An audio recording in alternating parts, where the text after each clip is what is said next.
भक्त्या प्रणम्य वीरं सर्वज्ञं सर्वजन्तुहितदक्षं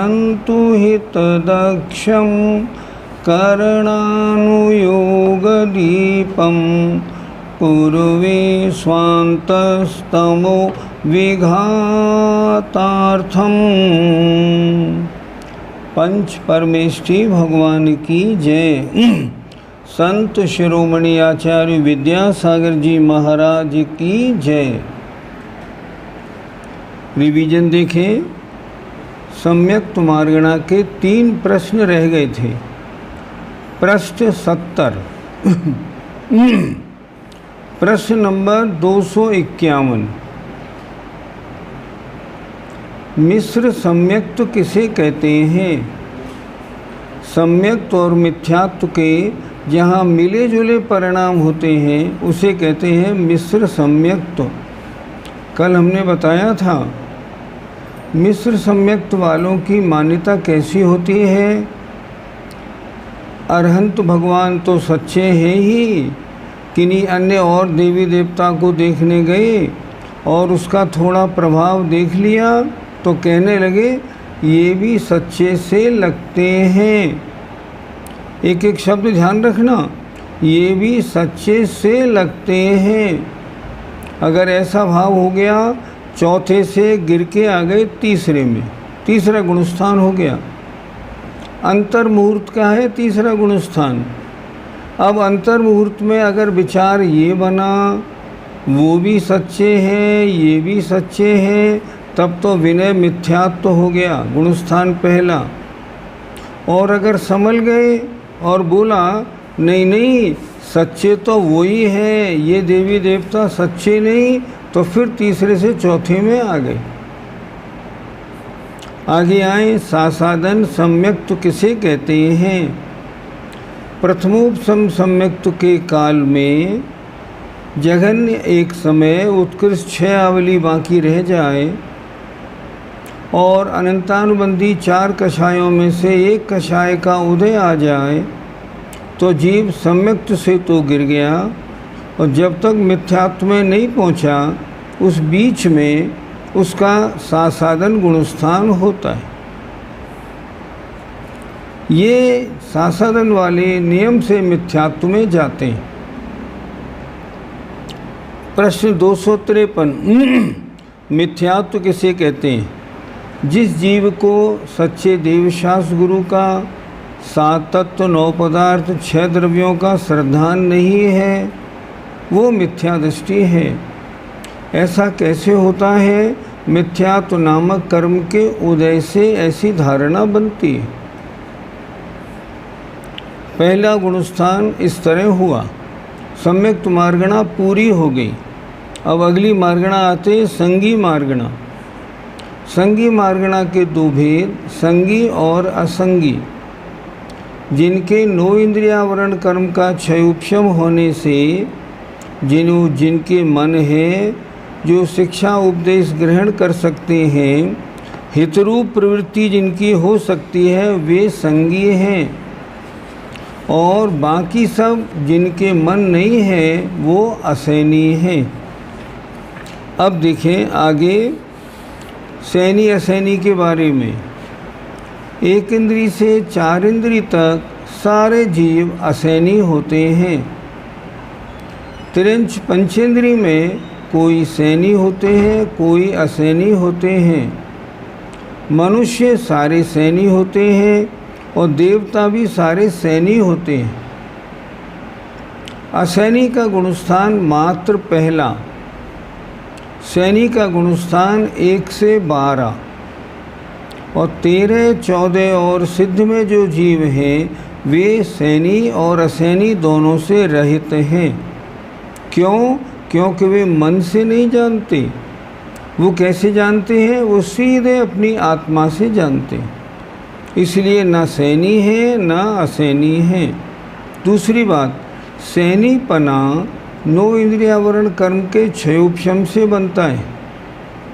अब उनके ज्ञानावरणी कर्म पूरा नष्ट ही हो गया। जब नष्ट हो गया तो क्षयोपशम का कोई सवाल नहीं रहा। इसलिए उनके क्षयोपशम भी नहीं है। इसलिए 13-14 में गुणस्थान वाले और सिद्ध परमेष्ठी ये कैसे होते हैं? सैनी असैनी से अलग, इनसे दूर होते हैं। सैनी मार्गणा पूरी हो गई। अब आते हैं आहारक मार्गणा। इसके दो भेद, आहारक और अनाहारक। आहारक माने जो जीव 3 शरीर और 6 पर्याप्तियों के योग्य पुद्गल वर्गणा को ग्रहण करता है उसे कहते हैं आहार। उसको ग्रहण करने वाला आहारक कहलाता है। जब जब 3 शरीर 6 पर्याप्तियों के योग्य वर्गणा ग्रहण करेगा आहारक, ग्रहण नहीं करेगा अनाहारक। अनाहारक किसे कहते हैं?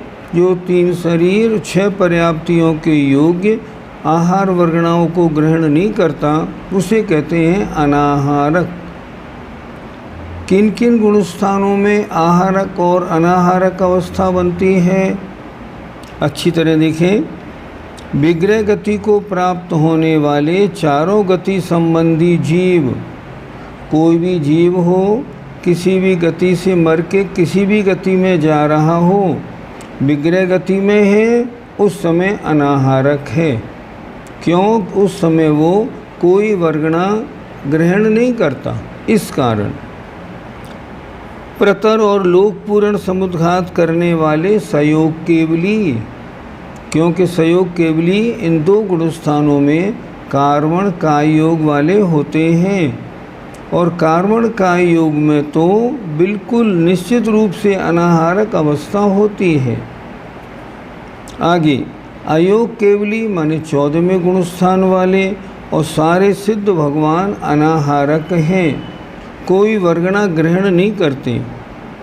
अब देखिए विग्रह गति के गुणस्थान कौन से नीचे लिख रहे हैं। पहले, दूसरे व चौथे गुणस्थान में विग्रह गति में 3 गुणस्थान हैं केवल, 1, 2 और 4। समुद्घात की अपेक्षा 13वें और 14वें गुणस्थान में अनाहारक अवस्था होती है और प्रारंभ से लेकर 13वें गुणस्थान तक आहारक अवस्था होती है। आहारक में 1 से 13, अनाहारक में 1, 2, 4 और 13वां बस। आहारक जीव हैं कितने? ये हैं सूच्यंगुल के असंख्यात में भाग प्रमाण। हमने बताया था आपको असंख्यात उत्सर्पणी और अपसर्पणी के जितने समय हैं उतना। और जघन्य काल कितना है? 3 समय कम 1 श्वास के 18वें भाग। श्वास के 18वें भाग एक निगोदिया जीव का क्या है? निगोदिया जीव का आयु। और उसमें कोई 3 मोड़े वाला आए ना तो 3 समय कम इतने समय तक वो क्या रह सकता है? जघन्य से आहारक रह सकता है। इस तरह ये हो गया। अनाहारक का उत्कृष्ट काल 3 समय और जघन्य काल 1 समय है। 1 समय उनके बनेगा जो 1 मोड़ा लगाएंगे। जो ऋजु गति से जाएंगे उनके 1 भी समय नहीं लगेगा, क्योंकि सीधी गति में मोड़ा नहीं होता, विग्रह गति में समय नहीं लगते। पहले समय में आत्मा पहले शरीर में था और अगले समय में अगली जगह पहुंच गया, इसलिए उसकी अनाहारक अवस्था नहीं होती। अब आ जाएं उपयोग के बारे में। उपयोग, जीव का जो भाव वस्तु को ग्रहण करने के लिए प्रवृत्त होता है उसे उपयोग कहते हैं। निराकार ग्रहण दर्शनोपयोग, साकार ग्रहण ज्ञानोपयोग। आपने पहले पढ़ा हुआ है और भी बहुत जगह पढ़ा है। ज्ञानोपयोग के 8 भेद, 5 ज्ञान, 3 कुज्ञान। दर्शनोपयोग के 4 भेद, चक्षु, अचक्षु, अवधि और केवल। इस तरह ये उपयोग की बात हो गई। ये उपयोग कितने समय तक रहता है? छद्मस्तों के अधिक से अधिक अंतर्मुहूर्त। केवलियों के जीवन पर्यंत, सिद्ध भगवान के हमेशा अनंत काल तक। अब आज प्रश्न नंबर 261 चलते हैं, आइए ध्यान से। किस मार्गणा में कौन सा सम्यक दर्शन होता है? पृष्ठ 72, प्रश्न 261। गति मार्गणा की अपेक्षा नरक गति में प्रथम पृथ्वीस्थ अर्थात पहली पृथ्वी में रहने वाले नारकियों की अपर्याप्त अवस्था में क्षायिक और कृतकृत्य वेदक की अपेक्षा क्षायोपशमिक तथा पर्याप्त अवस्था में औपशमिक, क्षायिक और क्षायोपशमिक तीनों सम्यक दर्शन होते हैं। अब समझते हैं जरा, ये क्या बता रहे हैं? नरक गति में कौन कौन से सम्यक दर्शन? इन्होंने बताया, पहली नरक में अगर कोई क्षायिक सम्यक दृष्टि जीव मरण करके आए, जैसे राजा श्रेणिक गए, तो अपर्याप्त अवस्था में भी क्षायिक सम्यक दर्शन है। अगर किसी व्यक्ति ने, ध्यान से सुनिए, अगर किसी व्यक्ति ने दर्शन मोहिनी का क्षय करने का प्रयत्न मनुष्य अवस्था में किया हो और उसने सारे मिथ्यात्व को सम्यक मिथ्यात्व रूप, सम्यक मिथ्यात्व को सम्यक प्रकृति रूप और सम्यक प्रकृति का अनंत बहुभाग नष्ट कर दिया हो, केवल सम्यक प्रकृति का अनंतवा भाग रह गया हो, उसे हम कहते हैं कृतकृत्य वेदक। ये वेदक माने क्षायोपशमिक सम्यक दृष्टि है। यहाँ अगर उसने आयु पहले बांध रखी है तो कदाचित मरण हो सकता है। अगर उसने नरकायु बांध रखी है पहले, तो मरण करके वो नरक में जाएगा। तो नरक में जाएगा तो अपर्याप्त अवस्था में उसके कृतकृत्य वेदकपना हो जाएगा। तो पहले नरक के नारकियों के क्षायिक सम्यक्त भी हो सकता है और कृतकृत्य वेदक की अपेक्षा क्षायोपशमिक भी हो सकता है। और पहले नरक में पर्याप्त में तो तीनों सम्यक तो हो सकते हैं। क्षायिक वाला गया है, क्षायोपशमिक वाला अगर नहीं भी है, मान लो वो क्षायिक हो गया, तो जिसने वहाँ जाके प्रथमोपशम किया वो क्षायोपशमिक हो गया। क्षायोपशमिक सम्यक तो हो ही सकता है। तो पर्याप्तों में पहले नरक में तीनों। अब आए दूसरे नरक की बात, देखें ध्यान से। द्वितीयादि पृथ्वीस्थ नारकियों को, अर्थात दूसरे से सातवें नरक के नारकियों की अपर्याप्त अवस्था में एक भी सम्यक दर्शन नहीं होता। अगर किसी जीव को मान लो तीसरे नरक में जाना है और सम्यक दृष्टि है, तो यहाँ पहले उसका सम्यक तो छूटेगा। जब वहाँ तीसरे नरक में पहुँचेगा, अंतर्मूर्तवाद वहाँ पुनः सम्यक दर्शन हो जाएगा। जैसे एग्जाम्पल, कृष्ण नारायण जो थे ना, तीर्थंकर प्रकृति का बंद करने वाले क्षायोपशमिक सम्यक दृष्टि थे। यहाँ अंतिम समय उनका सम्यक दर्शन छूटा। एक अंतर्मुहूर्त वहाँ पहुँचे, वहाँ एक अंतर्मुहूर्त सम्यक दर्शन नहीं हुआ, उसके बाद उनका सम्यक दर्शन हुआ। इसलिए इन्होंने क्या लिखा, दूसरे आदि पृथ्वी में स्थित नारकियों के अपर्याप्त अवस्था में एक भी सम्यक दर्शन नहीं होता। दूसरा, तीसरा, चौथा, पाँचवा, छठा, सातवां, इनमें कोई भी जीव सम्यक लेके नहीं जा सकता है। और पर्याप्त अवस्था में औपशमिक तथा क्षायोपशमिक दो सम्यक दर्शन होते हैं। औपशमिक उसने वहाँ पैदा कर लिया, और क्षायोपशमिक अगर यहाँ से अंतिम समय हट गया था तो वहाँ पहुँचने पे हो गया। जैसे श्री कृष्ण नारायण का हुआ, ऐसे समझना चाहिए। प्रश्न, यहाँ क्षायिक क्यों नहीं लिखा? क्षायिक सम्यक दर्शन केवल मनुष्य गति में उत्पन्न होता है, अन्य किसी गति में उत्पन्न नहीं होता। और छायक सम्यक दृष्टि मर के नरक में जाएंगे तो मात्र पहले नरक में जाते हैं। 2 से 7 तक पर्याप्त या अपर्याप्त अवस्था में छायक सम्यक तो नहीं पाया जाता। नारकियों की बात पूरी हो गई। अब आते हैं तिरंच गति की।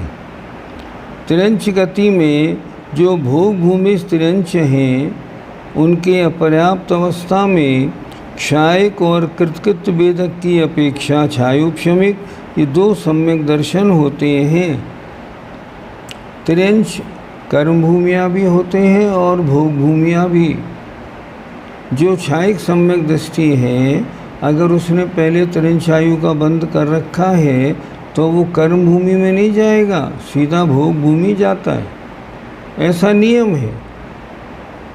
अब यहाँ क्या लिखा है, इसलिए तिरंच गति में भोग भूमि तिरंच के अपर्याप्त अवस्था में अगर छायक सम्यक दृष्टि है, तिरंच आयु पहले बांधी थी तो वो तिरंच बनेगा भोग भूमि का। और कृतकृत भेदक की अपेक्षा अगर वो कृतकृत भेदक होने पे उसने मरण किया और तिरंच आयु का बंध पहले कर चुका है तो भोग भूमि का तिरंच बनेगा। और कृतकृत भेदक की अपेक्षा छायोपशमिक 2 सम्यक दर्शन होते हैं। कोई भी तिरंचों में छायक अपना सम्यक दर्शन लेके नहीं जाता सिवाय इन शर्तों के। क्यों नहीं जाता? क्योंकि सम्यक दृष्टि तिरंचों में पैदा नहीं होता, इस कारण। और पर्याप्त अवस्था में तीनों सम्यक दर्शन तिरंच गति में होते हैं। कैसे? छायक वाले पहुंच गए तो छायक हो गया, छायोपशमिक और औपशमिक वहाँ उनने पैदा कर लिया तो पर्याप्त में तीनों होंगे। लेकिन अपर्याप्त में या तो क्षायक होगा या कृतकृत्यवेदक, 2 होंगे और कोई नहीं। सामान्य छायोपशमिक सम्यक दृष्टि तिरंच में सम्यक तो लेके नहीं जाया करता। अब आइए मनुष्यों में। मनुष्य गति में मनुष्य के अपर्याप्त अवस्था में क्षायक और कृतकृत्यवेदक की अपेक्षा छायोपशमिक 2 सम्यक दर्शन अपर्याप्त की अपेक्षा। अगर किसी मनुष्य ने पहले जब यहाँ छायक सम्यक दर्शन किया और पहले मनुष्य आयु बांध ली है, तब क्या होगा? वह मर के भोग भूमि का मनुष्य बनेगा। तो वहाँ बनेगा तो अपर्याप्त अवस्था में उसके छायक सम्यक तो होगा। और अगर कृतकृत्य भेदक अवस्था में उसका मरण हुआ तो वो छायोपशमिक भी होगा। तो अपर्याप्त अवस्था में 2 तिरंचों की तरह, एक क्षायक और एक छायोपशमिक। पर्याप्त अवस्था में मनुष्यों के तीनों सम्यक दर्शन हो सकते हैं, कोई आपत्ति नहीं। अब देवगति में आइए। देवगति में जो भवनत्रिक, भवनवासी, व्यंतर और ज्योतिषी हैं और कल्पवासी देवियाँ, इनके अपर्याप्त अवस्था में एक भी सम्यक दर्शन नहीं होता। क्यों नहीं होता? क्योंकि सम्यक दृष्टि भवनत्रिक में या देवियों में पैदा नहीं होता, ये नियम है, इस कारण। किंतु पर्याप्त अवस्था में औपशमिक और छायोपशमिक 2 सम्यक तो होते हैं। किनमें? भवनत्रिक में और देवियों में। देवों की बात अभी शुरू नहीं हुई है यहाँ। वैमानिक देवों में अपर्याप्त और पर्याप्त दोनों ही अवस्थाओं में तीनों प्रकार के सम्यक दर्शन हो सकते हैं। क्षायक सम्यक दृष्टि मर के वहाँ जाएगा तो उसकी अपर्याप्त अवस्था में क्षायक भी हो जाएगा।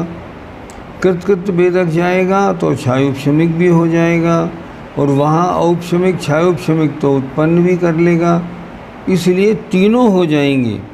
इन्होंने लिखा अपर्याप्त और पर्याप्त दोनों अवस्थाओं में तीनों प्रकार के सम्यक दर्शन होते हैं। चर्चा क्या हुई? किस गति में कौन कौन से सम्यक दर्शन पाए जाते हैं, उनकी चर्चा हो रही है। अब आते हैं इंद्रिय मार्गणा की अपेक्षा, इंद्रिय मार्गणा की अपेक्षा एक इंद्रिय से लेकर चतुरिंद्रिय तक के जीवों के एक भी सम्यक दर्शन नहीं होता। असैनी है, सम्यक दर्शन का क्या काम, नहीं होता। परंतु पंचेंद्रिय जीवों के तीनों सम्यक दर्शन होते हैं।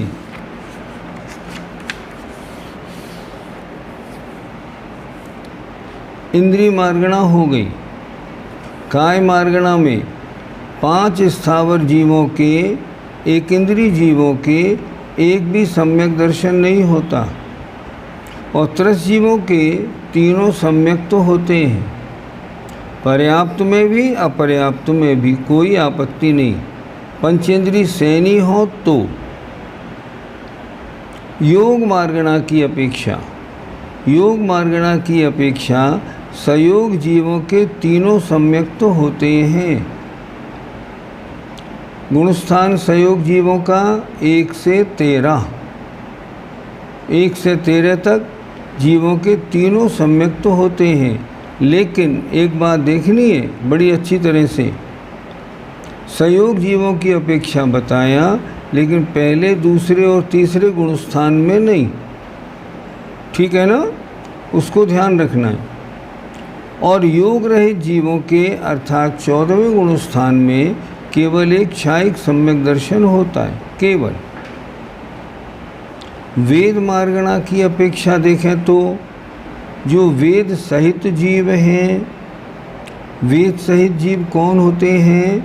9वें गुणस्थान के आधे हिस्से तक। 9वें गुणस्थान के 2 हिस्से बनाइए, एक वेद सहित सवेद भाग और एक वेद रहित अपगत वेदी या वेद रहित भाग। तो इन्होंने क्या लिखा देखो, वेद मार्गणा की अपेक्षा सवेद जीवों के अर्थात 9वें गुणस्थान में जहाँ तक वेद हैं वहाँ तक के जीवों के तीनों सम्यक तो हो सकते हैं। और अवेद जीवों के औपशमिक अर्थात द्वितीयोपशम और क्षायिक 2 सम्यक तो होंगे। क्यों होंगे? क्योंकि वो श्रेणी में हैं। उपशम श्रेणी है तो द्वितीयोपशम, छपक श्रेणी है तो क्षायिक, वो होंगे ही होंगे, इस तरह होते हैं। कषाय मार्गणा की अपेक्षा सकषाय जीवों के तीनों सम्यक तो, और अकषाय जीवों के, अकषाय जीव कहाँ से शुरू होते हैं?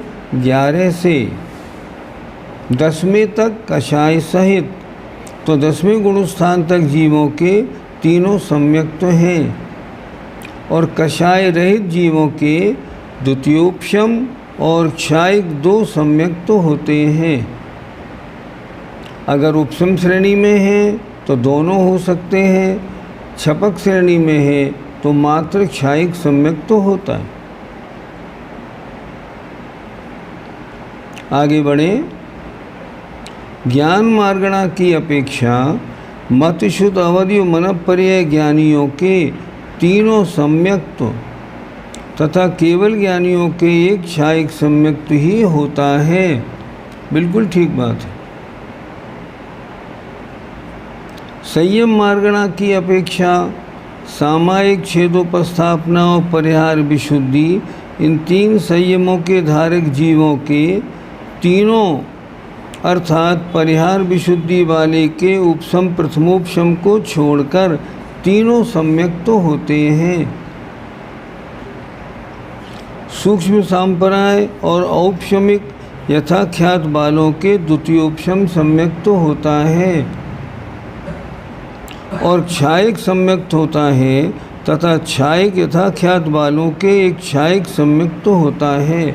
अर्थात छपक श्रेणी जिन्होंने मानी है उनके मात्र क्षायिक सम्यक तो होगा। मैं जल्दी तो नहीं चल रहा हूँ, ठीक चल रहा हूँ ना? ठीक है ना? हाँ बिल्कुल, क्योंकि सरल विषय है इसलिए थोड़ा आराम से चल रहा हूँ। अब दर्शन मार्गणा की अपेक्षा चक्षुर दर्शन, अचक्षुर दर्शन और अवधि दर्शन वालों के तीनों सम्यक तो होते हैं। केवल दर्शन वालों केवली भगवान के मात्र एक छायिक सम्यक तो होता है, उनके औपशमिक और छायोपशमिक होता ही नहीं। लेशा मार्गणा की अपेक्षा सलेश मन लेशा सहित जीवों के तीनों सम्यक तो होते हैं और अलेश मन लेशा रहित जीवों के मात्र छायिक सम्यक तो होता है। प्रश्न, लेशा रहित जीव कौन से होते हैं? 14वें गुणस्थान वाले। 14वें गुणस्थान में कोई लेशा नहीं होती, 13वें गुणस्थान तक लेशा है। तो इन्होंने कहा लेशा सहित जीवों के तीनों सम्यक और लेशा रहित जीवों के सिर्फ छायिक सम्यक तो होता है। ठीक है, आगे बढ़े। चलिए, भव्यत्व मार्गणा की अपेक्षा भव्य जीव के तीनों सम्यक और अभव्य जीव के एक भी सम्यक तो नहीं होता। सम्यक तो किनके होता है? भव्य जीवों के होता है। तो भव्य जीवों के तीनों सम्यक तो हो सकते हैं। सम्यक मार्गणा की अपेक्षा जहाँ जो सम्यक दर्शन होता है वहाँ वही होता है, अर्थात छायिक सम्यक दृष्टि में छायिक, औपशमिक सम्यक दृष्टि में औपशमिक, छायोपशमिक में छायोपशमिक। सामान्य से चतुर्थ गुणस्थान से 7वें गुणस्थान तक तीनों सम्यक दर्शन होते हैं। 8वें से 11वें गुणस्थान तक औपशमिक, कौन सा? द्वितीयोपशम वाला, उपशम श्रेणी वालों में, और छायिक सम्यक तथा उसके आगे केवल छायिक सम्यक तो होता है, सिर्फ छायिक सम्यक तो होता है। संगी मार्गणा की अपेक्षा संगी जीव के जो मन सहित हैं उनके तीनों सम्यक तो होते हैं और असंगी जीव के एक भी सम्यक तो नहीं होता।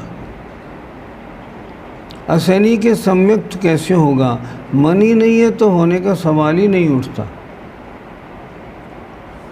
आहारक मार्गणा की अपेक्षा अनाहारक और चतुर्थ गुणस्थानवर्ती आहारक अनाहारक जीवों के तीनों सम्यक तो, क्या कह रहे हैं?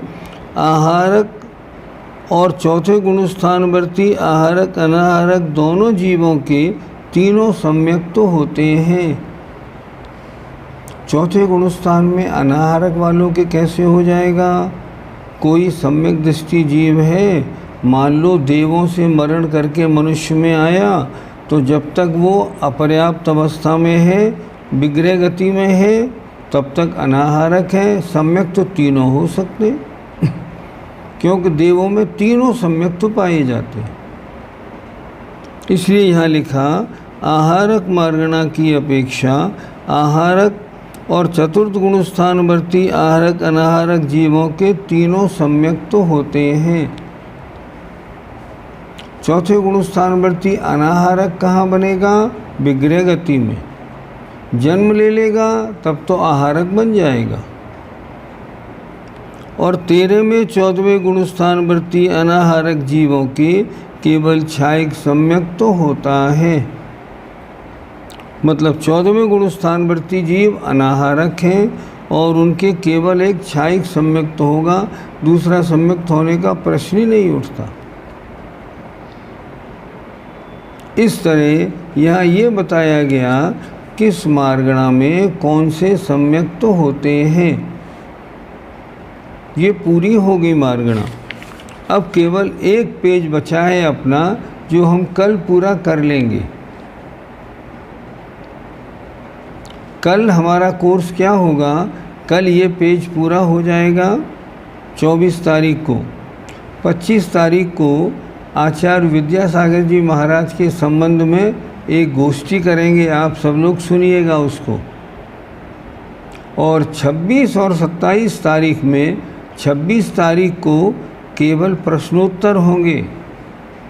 आप 25 तारीख को रिवाइज करिएगा जो आपको प्रश्न नहीं आए, कड़े लगे, उन्हें आप पूछिए। 26 को, 27 को जय जिनेंद्र वाला दिन है, और क्या 27 तक का शिविर तो है ही। फिर भी जो प्रश्न और रह जाएंगे उन्हें हम 27 को पूरा करेंगे। आज इतना बस यहाँ तक चलते हैं, कल इसको पूरा कर लेंगे। अब थोड़े प्रश्नोत्तर देख लेते हैं। हाँ हाँ, वो तो हम देख ही रहे हैं। 4 वचन कौन कौन से होते हैं? सत्य, असत्य, उभय और अनुभय, 4 प्रकार के वचन होते हैं। सत्य माने सच्चे, असत्य माने झूठे, उभय माने सच्चे भी और झूठे भी, और अनुभय माने ना सच ना झूठ। क्या मतलब? देखिए, सत्य आपको मालूम, असत्य आपको मालूम। अब आया उभय। आपने किसी को बोला 1 गिलास पानी लाओ, और वो एक बजाय गिलास के एक कलश में पानी भर के ले आया। उनने कहा ले आए? हाँ ले आया। लेकिन उसका कहना सच भी है लेकिन झूठ भी है। पानी तो ले आया लेकिन गिलास में कहाँ लाया, इसलिए झूठ, और पानी ले आया इसलिए सच। एक वचन ऐसे होते हैं जो ना सच होते हैं ना झूठ होते हैं। ऐसे वचन कैसे होते होंगे? देखिए, हमने आपसे पूछा आपका नाम क्या है? हमारा ये वचन ना सच है ना झूठ है। हमने कहा बैठ जाइए, ये सच है ना झूठ है। हमने आपसे कहा क्या आप मुझे 10 रुपये दे सकते हैं? ये वचन सच है ना झूठ है। ऐसे वचन होते हैं, उन्हें कहते हैं अनुभय वचन, जो ना सच होते हैं ना झूठ होते हैं। अच्छा, पृथक वर्ष क्या होता है? पृथक नहीं, पृथकत्व। पृथकत्व माने 3 से 9 वर्ष के बीच की कोई संख्या पृथक वर्ष कहलाती है। वैक्रियक समुद्घात में आपने बताया था कि इंद्र वैक्रियक क्रिया द्वारा 4 जन्म कल्याणक में 4 विक्रिया करता है, पर 4 जन्म कल्याणक एक साथ कैसे होंगे? आपके यहाँ नहीं होंगे, वैदिक क्षेत्र में तो हो जाएंगे। क्या बात है।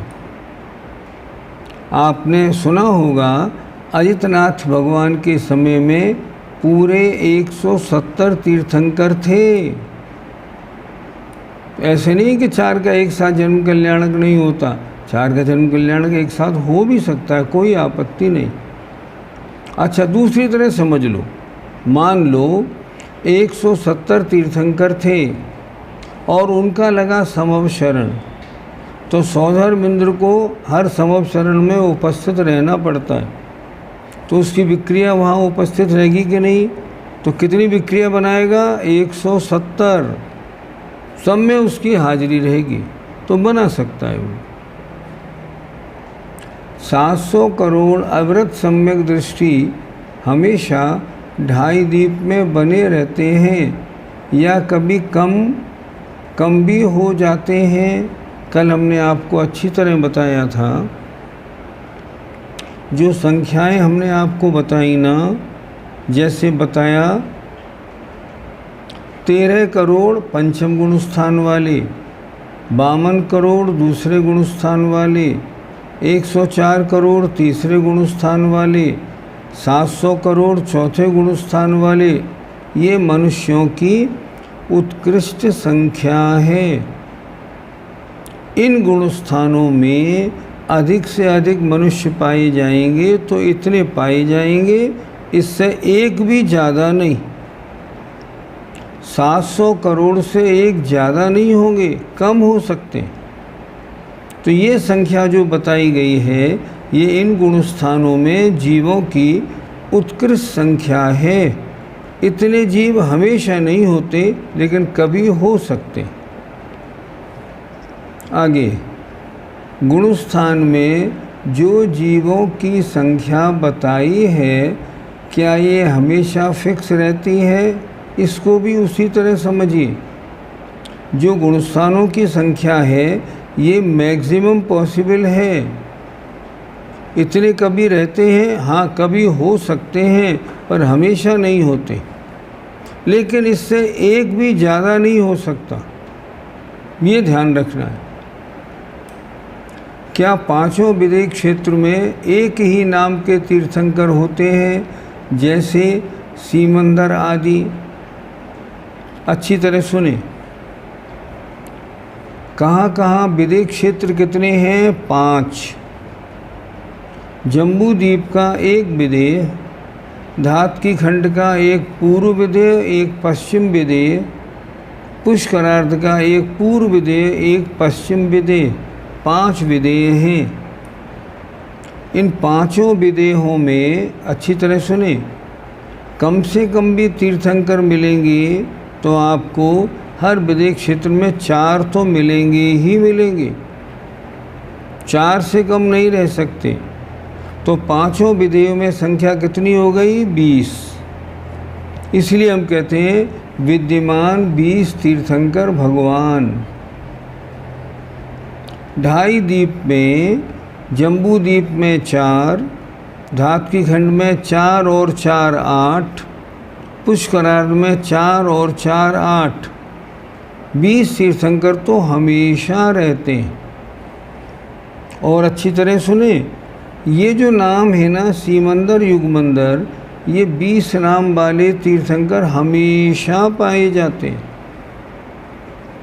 अब किन में कौन से नाम वाले होते हैं, अगर ये ध्यान देना हो, आप पूजा करते हैं ना, सबसे पहले आप बोलते हैं सीमंदर, युगमंदर, बाहु और सुबाहु।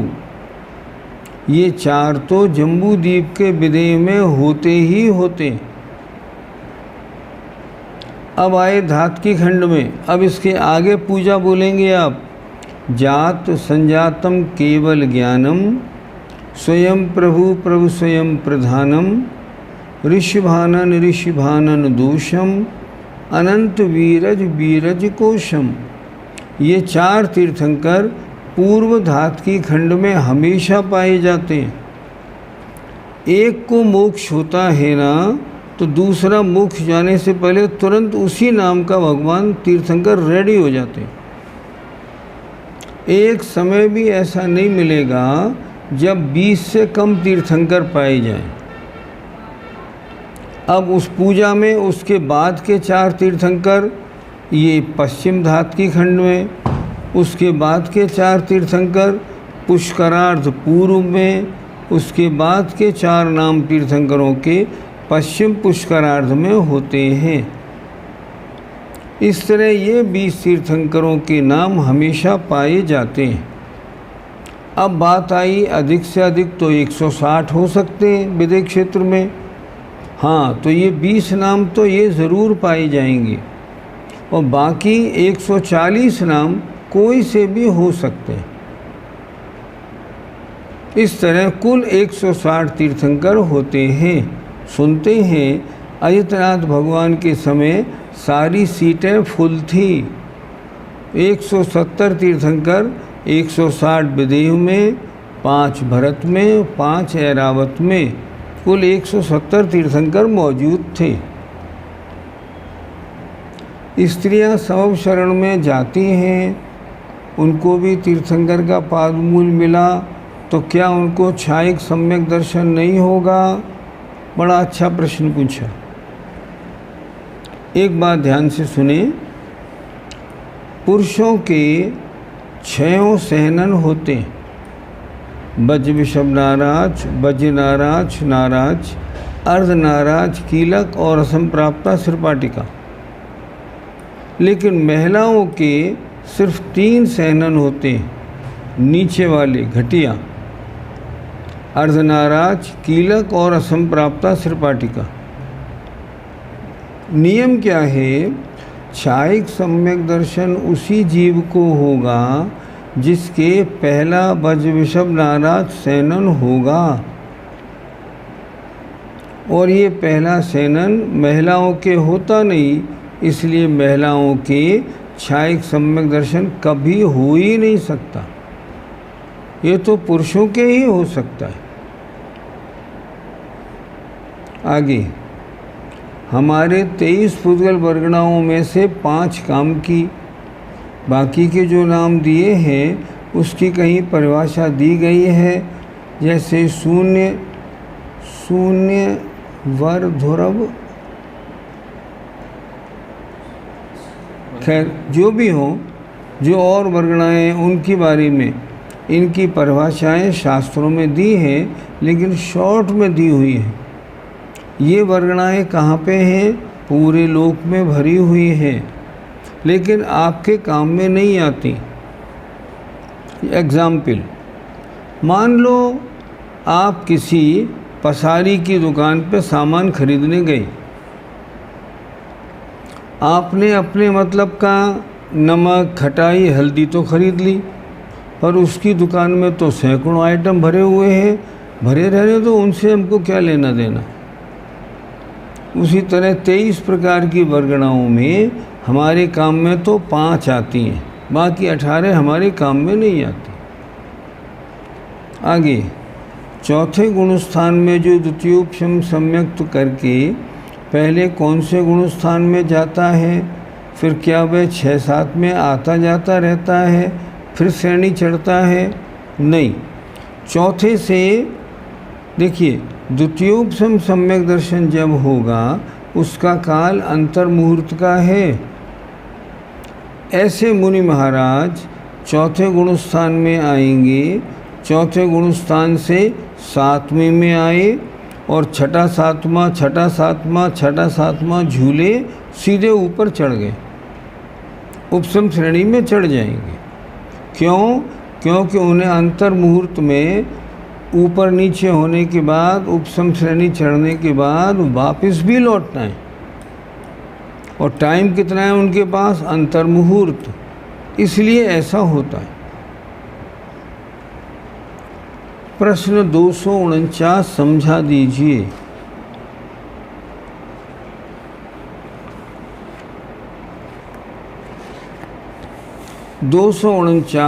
छायोपशमिक सम्यक दर्शन का है। तो आप लोग कहाँ घबराते हैं इसमें कि ये सर्वघातियों का उदयाभावी क्षय ये क्या होता है, समझ में नहीं आया। यहाँ आप लोगों को थोड़ी दिक्कत होती है, आज इसको थोड़ा समझ लेते हैं। उदयाभावी क्षय होता है, देखो शब्द क्या है? उदय के अभाव रूप क्षय। अर्थात जैसे मान लो मिथ्यात्व प्रकृति है, तो मिथ्यात्व का मिथ्यात्व रूपी उदय नहीं होना, यही उसका क्षय है। उदयाभावी क्षय माने प्रकृति का अपने रूप से उदय में नहीं आना, ये उदयाभावी क्षय। सदवस्था रूप उपशम का मतलब उदीर्णा का अभाव होना, अर्थात समय से पहले वो उदय में नहीं आ सकती, बीच में आ जाए, नहीं, ऐसा नहीं हो सकता। तो छायोपशमिक सम्यक दर्शन की परिभाषा क्या बनी? सर्वघाती प्रकृति, मिथ्यात् और सम्यक मिथ्यात्, अनंतानुबंधी 6। इन 6 का उदयाभावी क्षय निज रूप से उदय में नहीं आएंगी। दूसरी बात, इनकी उदीर्णा कभी नहीं होगी बीच में। तीसरी बात, सम्यक प्रकृति का उदय होगा, उसके कारण ये छायोपशमिक सम्यक दर्शन होगा। औपशमिक सम्यक्त में 7 में से 1 का उदय नहीं होता। छायिक सम्यक्त में 7 में 1 की भी सत्ता ही नहीं है, उदय कैसे होगा? और छायोपशमिक सम्यक्त में सत्ता में 7 हैं, पर 6 का अन्य रूप होकर उदय आएगा, सम्यक प्रकृति का स्वमुख से उदय आएगा। इस तरह इनका उदय होता है। लेकिन छायोपशमिक सम्यक्त की सीधी परिभाषा कॉपी में नोट कर लीजिए और सरल परिभाषा, सर्वघाती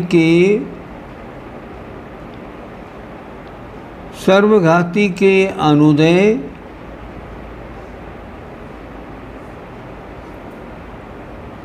और देशघाती के उदय में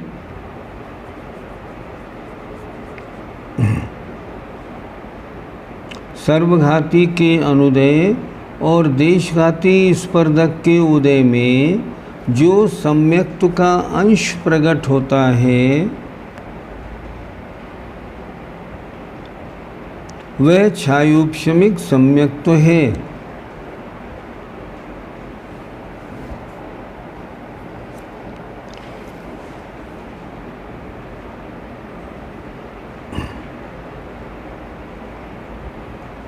ये परिभाषा आपकी बहुत जगह काम में आएगी। देखिए, एक बात पहले समझते हैं, छयोपशम किसे कहते हैं? छयोपशम सर्वघाती का अनुदय और देशघाती के उदय में गुण का अंश प्रकट होना छयोपशम। अब यहाँ छायोपशमिक सम्यक्त की बात आई तो इसमें हमने क्या कहा? इसमें हमने कहा इनके सर्वघाती का अनुदय और देशघाती के उदय में, ठीक है, देशघाती के उदय में सम्यक्त का अंश प्रकट हुआ, वो छायोपशमिक सम्यक दर्शन। अच्छा, आपका जो मति ज्ञान श्रुति ज्ञान है ना, ये भी तो छायोपशमिक ज्ञान है। तो ये कैसे हुआ कि मति ज्ञानावरण श्रुति ज्ञानावरण के सर्वघाती का अनुदय और देशघाती स्पर्धक के उदय में ये बन गया, क्या बना? मति ज्ञान श्रुति ज्ञान का छयोपशम। ऐसे बनता है हर जगह। एक सरल परिभाषा और लिख लीजिए, और सरल परिभाषा, जहाँ गुण का अंश प्रकट हो, जहाँ गुण का अंश प्रकट हो उसे छायोपशमिक कहते हैं।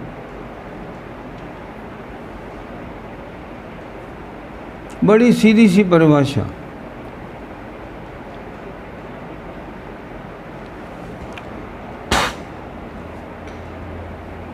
आपके मति ज्ञान श्रुति ज्ञान है, ये ज्ञान का अंश है कि नहीं है? छायोपशमिक। आपके चक्षु दर्शन अचक्षु दर्शन है, दर्शन का अंश है, छायोपशमिक। आपके दान लाभ भोग उपभोग वीर्य 5 लब्धियां हैं, हाँ, आंशिक हैं, हाँ, छायोपशमिक। और चलें आगे। आपने 2 प्रतिमा ले ली तो आपके चारित्र हो गया थोड़ा सा, तो आपका वो संयमा संयम छायोपशमिक। कोई पुरुष मुनि महाराज बन गए, उनके चारित्र कितना हुआ? आंशिक, उनका चारित्र छायोपशमिक। ऐसे होता है। जहाँ किसी भी गुण का अंश प्रकट हुआ हो उसे कहते हैं छायोपशमिक। ये सीधी परिभाषा हर जगह लगाइएगा, जहाँ भी छयोपशम की बात आए वहीं। अब जैसे आया था ना अभी, 9 इंद्रियावरण कर्म के छयोपशम से जीव संगी बनते हैं। इसका मतलब क्या हुआ?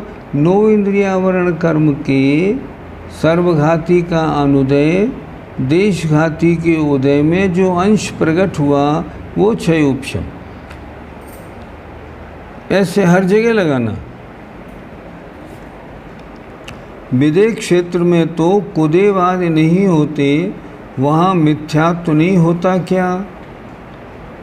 वहाँ कुदेव नहीं होते, कुदेवों के शास्त्र नहीं होते, अन्य देवी देवताओं के मंदिर नहीं होते, अन्य धर्मों के नाम भी नहीं होते। जैसे यहाँ है ना ईसाई धर्म, मुस्लिम धर्म, ऐसे कोई वहाँ नाम नहीं होता, लेकिन अभिप्राय, इंटेंशन तो गड़बड़ होती है। अगर आप इंटेंशन गड़बड़ नहीं मानेंगे तो आपको ये बोलना पड़ेगा सारे के सारे सम्यक दृष्टि होते हैं, वो थोड़ी हो सकते हैं। नाम नहीं होता, मैं हिंदू हूँ, ये मुसलमान है, ये पारसी है, ये ईसाई है, ऐसे नहीं। लेकिन उन लोगों के जो मत हैं, जो उनका श्रद्धान है, वो अलग अलग प्रकार का हो सकता है। विदेश क्षेत्र में मिथ्या दृष्टि है, पर ऐसे अन्य धर्मों के नाम नहीं मिलते।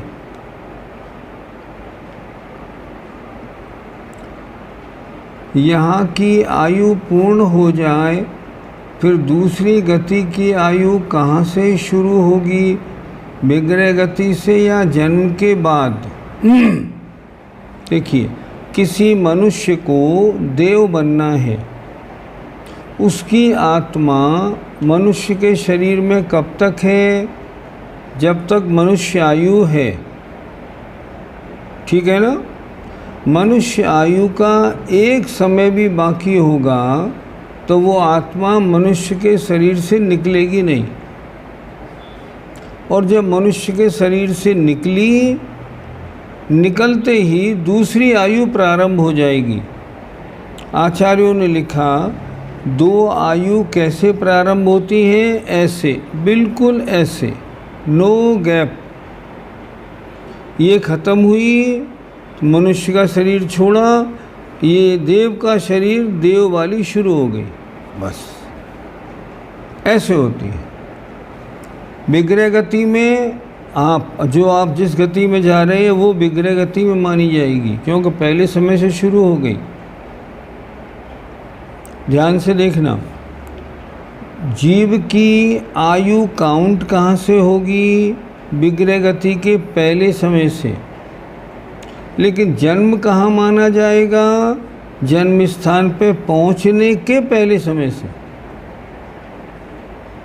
कोई देव यहाँ किसी माँ के गर्भ में आया, तो जब देव पर्याय से आत्मा निकली तो देवायु वहाँ समाप्त हो गई, मनुष्य आयु शुरू हो गई।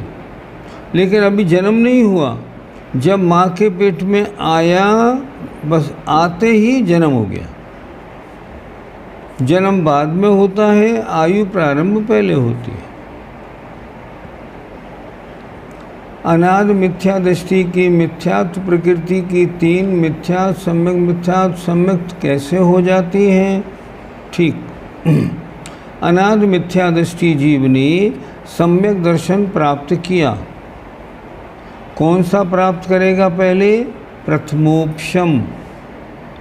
तो प्रथमोपशम के प्राप्त करने के पहले समय में मिथ्यात्व के तीन टुकड़े हो जाते हैं, मिथ्यात्व, सम्यक मिथ्यात्व और सम्यक प्रकृति। ये तीनों जो है ना, ये मिथ्यात्व हैं। ध्यान से सुनिए, सम्यक प्रकृति भी मिथ्यात्व है, लेकिन ये सबसे हल्का मिथ्यात्व है।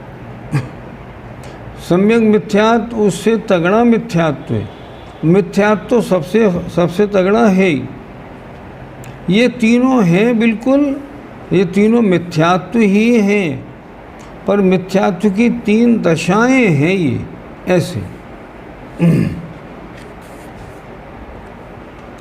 जिन जीवों के पास मन नहीं होता, वे भी तो हाथ पैर चलाते हैं। फिर 254 में क्रिया को मन के कारण क्यों कहा?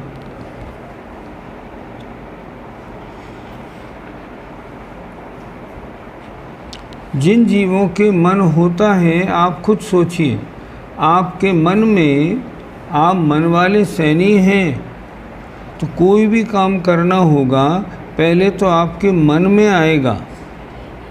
आपके मन में आया किताब बंद करनी है, तब आपका हाथ चलेगा।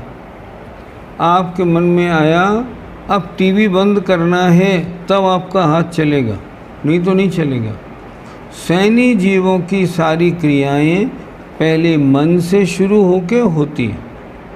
लेकिन असैनी के मन नहीं है, उसके मन का प्रसंग नहीं उठता, उसके बिना मन के ही क्रिया होती है, क्योंकि ज्ञान दर्शन तो उसके पास है ही। इस कारण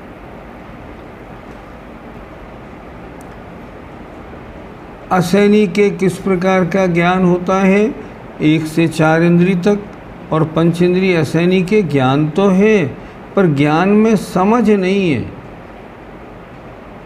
मन किसे कहते हैं? मन कहते हैं जो शिक्षा उपदेश ग्रहण कर सके।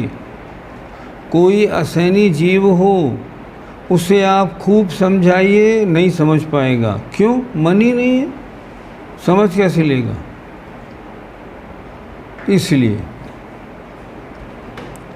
अष्टानिका व्रत की तिथि बताएं। नहीं, मुझे अभी नहीं मालूम, मैंने अभी देखी नहीं। अच्छा, विधि बताएं। नहीं, मुझे नहीं मालूम। आगे, आहारक का उत्कृष्ट काल समझा दीजिए। इतना काल किसकी अपेक्षा से है? आहारक का मतलब ये है, अनाहारक जीव बनता है कब? जब विग्रह गति में जाता है। अगर कोई जीव निरंतर मरण करे और ऋजु गति से जन्म लेता रहे, मरण करे, ऋजु गति से जन्म लेता रहे, ऐसा कितने काल तक कर सकता है? उन्होंने लिखा, असंख्यात उत्सर्पणी अवसर्पणी तक कोई जीव निरंतर मरे जन्म ले और मोड़ा ले भी नहीं, बस यहाँ मरा और सीधा यहाँ पैदा हो गया, यहाँ मरा यहाँ पैदा हो गया, यहाँ मरा यहाँ पैदा हो गया। असंख्यात उत्सर्पणी अवसर्पणी तक वह बिना अनाहारक बने और जन्म मरण कर सकता है। ये इसका मतलब है। मनुष्य गति से मनुष्य गति में ही उत्पन्न होने के लिए क्या जीव ऋजु गति से जा सकता है? कोई आपत्ति नहीं। किसी भी गति में ऋजु गति से गमन हो सकता है, मोड़े वाले भी हो सकता है। एक नियम ज़रूर है, त्रस नाड़ी में कोई जीव त्रस मरे और त्रस में पैदा हो, अधिक से अधिक 2 मोड़े लेगा, इससे ज़्यादा नहीं। फिर सुनिए, त्रस नाड़ी में कोई भी त्रस जीव पहले हो, मर के दूसरा त्रस बने और त्रस नाड़ी के अंदर ही बने, अगर ऐसा बनेगा तो उसको अधिक से अधिक 2 मोड़े लेने पड़ेंगे। लेकिन अगर कोई जीव निष्कुट क्षेत्र से, ज़रा थोड़ा कड़ा विषय आ गया, निष्कुट क्षेत्र से अपोजिट निष्कुट क्षेत्र में पैदा हो तो 3 मोड़े ले सकता है, उसमें 4 समय लगेंगे। कैसे? ज़रा देखें थोड़ा सा। देखिए, ये लोक का नक्शा है, लोक का नक्शा ऐसा होता है, ठीक है ना। अब इसमें त्रस नाड़ी यहाँ बीच में, यहाँ, अब कोई जीव यहाँ से मरा और उसको यहाँ पैदा होना है, तो सीधा तो आ नहीं सकता, सीधी जगह ही नहीं है। पहले वो अंदर आएगा, फिर यूँ आएगा, फिर यूँ जाएगा, फिर पैदा होगा, उसके 3 मोड़े लगेंगे। हम क्या कहते हैं, अपोजिट इससे इसमें पैदा हुआ, अपोजिट में, तो 3 मोड़े। अगर यहाँ मरा, यहाँ पैदा हुआ तो ऋजु गति से भी आ सकता है बिना मोड़े के, लेकिन यहाँ मरे और यहाँ पैदा हो तो सीधा नहीं आ सकता, क्योंकि यहाँ अभी कुछ भी नहीं है, लोक ही नहीं है। तो वो पहले अंदर आएगा, फिर ऊपर आएगा, फिर अंदर जाएगा, फिर जॉइंट करेगा। उन जीवों के 3 मोड़े हो सकते हैं। क्या हमें कभी ब्रजविषभ नाराज शयनन प्राप्त हुआ है? खूब हुआ है। कैसे? अभी आपने पढ़ा और आपने ये समझा कि आपने अभी तक 5 परावर्तन कितनी बार किए हैं, और जब पंच परावर्तन किए हैं तो आप नरक में पैदा हुए कि नहीं? हाँ, खूब पैदा हुए हैं। तो छठे सातवें नरक में जो जीव सातवें नरक में जाता है वो तो वज्रविषम नाराज सेनन वाला ही जाता है। तो आपके वज्रविषम नाराज सेनन कितनी बार हुआ? अनंतों बार हो गया, अनंतों बार हो गया। तीर्थंकर प्रकृति का बंध छायोपशमिक सम्यक्त के साथ हो सकता है क्या? कोई आपत्ति नहीं, आराम से हो सकता है। कृतकृत वेदक सम्यक दर्शन क्या है? अभी हमने समझाया था।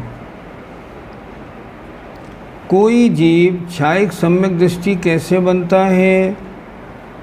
पहले 3 करण किए, फिर मिथ्यात्व को सम्यक मिथ्यात्व रूप बनाया, फिर सम्यक मिथ्यात्व को सम्यक प्रकृति रूप बनाया, फिर सम्यक प्रकृति का अनंत बहुभाग नष्ट कर दिया, केवल एक भाग सम्यक प्रकृति बच गई। इसे कहते हैं कृतकृत वेदक सम्यक दृष्टि। कृतकृत माने क्या होता है? जो सारा काम निपटा चुका, कृतकृत वेदक। कृतकृत माने सारा काम निपटा चुका, बस एक इतना सा रह गया है, अगले जन्म में जाएगा, वहाँ अपर्याप्त अवस्था में ही पूरा कर लेगा। कितने गुणस्थान तक के मुनि महाराज आहार लेते हैं? 7वें गुणस्थान तक। वर्तमान में जितने मुनि महाराज आहार लेते हैं, आहार लेते समय इनका गुणस्थान 6वां और 7वां दोनों। ये कैसे होता है? देखो, जब मुनि महाराज ने आहार के लिए हाथ बढ़ाया, ला ग्रास दो, तो 6वां, और जब शोधन किया तो 7वां, जब खाया तो 6वां, स्वाद नहीं लिया तो 7वां। ऐसे मुनि महाराज जब पैर बढ़ाया तो 6वां, जीव तो नहीं है तो 7वां।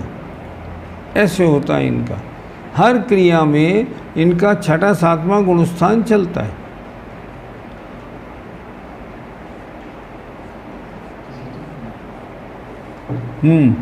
किसी जीव ने तीसरे नरक का बंध किया, पश्चात सम्यक दर्शन की क्रिया के अंतर्गत कृतकृत वेदक होकर मरण किया, तब भी तीसरे नरक में जाएंगे या पहले में? सिर्फ पहले में, तीसरे में नहीं, क्योंकि तीसरे में अपर्याप्त अवस्था में या विग्रह गति में कोई सम्यक्त्व नहीं होता। नियम आगे, मनुष्य गति से नरक गति में उत्पन्न होने के लिए जीव कैसे जाता है? ऋजु गति तो सीधे ऊपर की ओर जाती है, फिर जीव मोड़े कैसे लेगा? नरक गति तो नीचे की ओर है। नहीं, देखिए ऋजु गति कैसे बनती है, ध्यान से देखिएगा। यहाँ से यहाँ पैदा हुए तो ऋजु गति, अच्छा यहाँ से यहाँ पैदा हुए तो भी ऋजु गति। अच्छी तरह समझिए, यहाँ से यहाँ पैदा हुए ऋजु गति, यहाँ से यूँ आए तो भी ऋजु गति, और देखिए यहाँ से यहाँ आए तो भी ऋजु गति। ऐसे ऋजु गति बनती है, कभी भी बन, यहाँ से यहाँ आए तो भी ऋजु गति, चारों दिशाओं में बनती है। अगर सीधे नीचे जाना हुआ तो कौन सी गति मानी जाएगी? नीचे जाना हुआ आपको तो आपकी देव गति भी हो सकती है, त्रिंच गति भी हो सकती है, नरक गति भी हो सकती है। देव गति कैसे हो जाएगी? नीचे पहले नरक में भवनवासी उभयंतर देव रहते हैं, अगर उनमें जन्म हुआ तो नीचे गए। अच्छा, त्रिंच जीव जो है ना, वो नीचे बहुत सारे हैं, 1 इंद्रिय 2 इंद्रिय आदि, उनमें जन्म हुआ तो भी नीचे जा सकते हैं। नरक में जाना है तो भी नीचे जा सकते हैं, उसमें तीनों बात बनती है, कोई ऐसी बात नहीं। अगर जीव को मरते समय सब बोध तो कौन सा बंध? सब बोध हो जाए, ज्ञान हो जाए। नहीं, वो नहीं है, नहीं, क्लियर नहीं है। छायोपशमिक सम्यक दृष्टि नरक त्रंच आयु का बंद कर सकता है? नहीं करेगा। देखिए, सम्यक दृष्टि मनुष्य है, मात्र देवायु बांधता है। सम्यक दृष्टि देव है, मात्र मनुष्यायु बांधेगा। सम्यक दृष्टि त्रियंच है, मात्र देवायु बांधेगा। सम्यक दृष्टि नारकी है, मात्र मनुष्यायु बांधता है। ये नियम हो गया।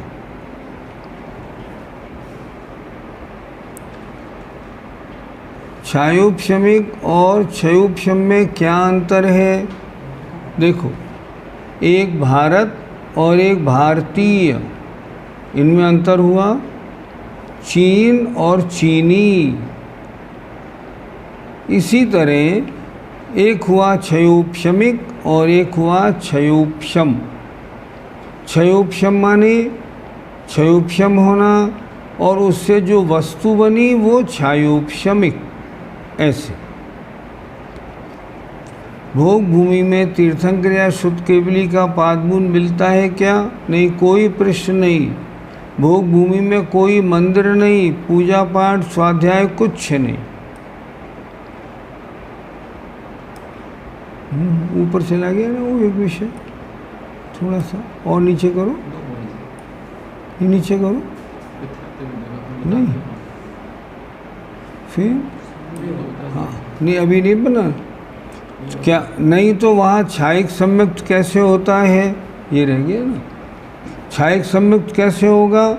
छायिक सम्यक दृष्टि होगा, पहले उसने मनुष्यायु बांध ली होगी, तो मर के मनुष्य बनना है तो कहाँ बनेगा? भोग भूमि में। पहले त्रिंशायु बांध ली होगी तो मर के कहाँ बनेगा? भोग भूमि में त्रिंश बनेगा। छायिक सम्यक दर्शन तो यहाँ पैदा हो गया उसके। आगे, छायिक सम्यक दृष्टि त्रियंश में उत्पन्न हो सकता है क्या? हाँ, कोई आपत्ति नहीं, अगर पहले बंद कर लिया हो तो। सम्यक्त होने के बाद तो बंद नहीं करेगा।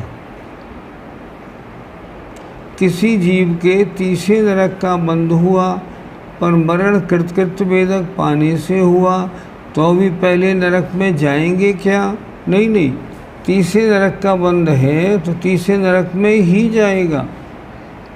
और जिन जीवों का तीसरे नरक का बंध हो गया है उनको छायिक सम्यक तो होगा ही नहीं, सवाल ही नहीं उठता, होगा ही नहीं। भोग भूमि त्रियंचों में छायिक सम्यक दर्शन कैसे होता है? केवली जाते हैं क्या? मतलब भोग भूमि त्रियंचों में छायिक सम्यक दर्शन वहाँ पैदा नहीं होता। यहाँ से मनुष्य ने छायिक सम्यक्त किया और त्रिंच आयु पहले बांध ली थी, तो भोग भूमि में त्रिंच बन गया। केवली जाते हैं क्या? ये समझ में नहीं आया, क्या कहना चाहते हैं? वहाँ सम्यक दर्शन कैसे होगा?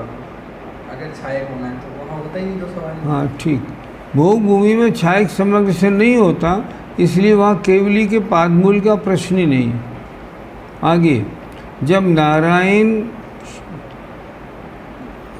छायिक थे तो पहले नरक से नीचे कैसे गए? नहीं नहीं, नारायण छायिक नहीं थे, छायोपशमिक थे।